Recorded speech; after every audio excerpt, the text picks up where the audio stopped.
Back on the professional radio broadcast again, a fine young man, a fine gentleman, UCLA student, Southern California, and the youngest legitimately, professionally syndicated columnist in the country. It's Ben Shapiro. Hello, Ben. Hi, Mr. Larson. How are you?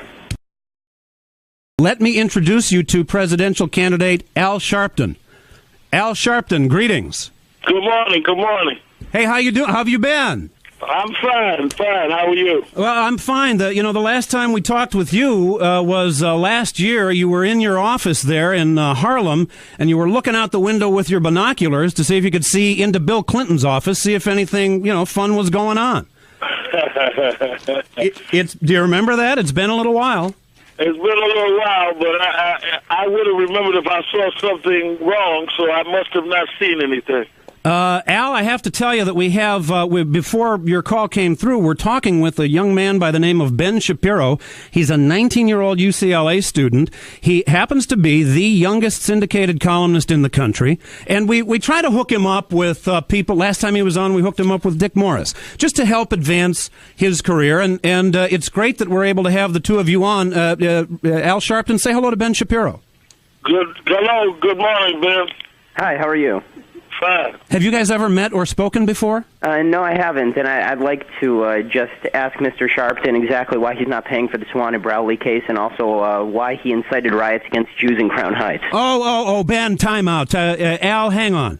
Ben, we've covered that ground with Reverend Al before. Oh, okay. Yeah, we've done that. We have other questions, too. No, I think, first of all, before you rush past that, if Ben's going to be a successful columnist, he ought to do better research, because, one, every state report said that I had nothing to do with the riots in Crown Heights.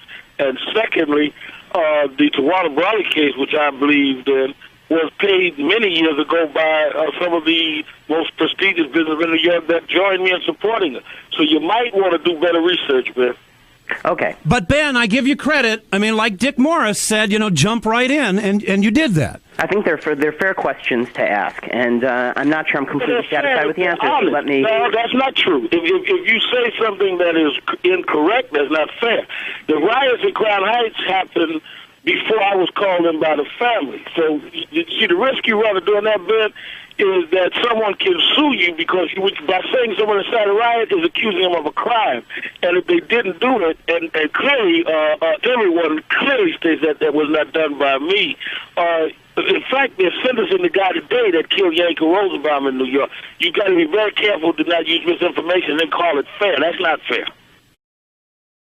Ben Shapiro, any final question for Al Sharpton? No, I'd just like to let Mr. Sharpton know that two things. Number one, if I were a Democrat, I'd vote for him. And number two, if he wants to sue me, he can go right ahead and take the $5 I have in my bar mitzvah money in my bank account.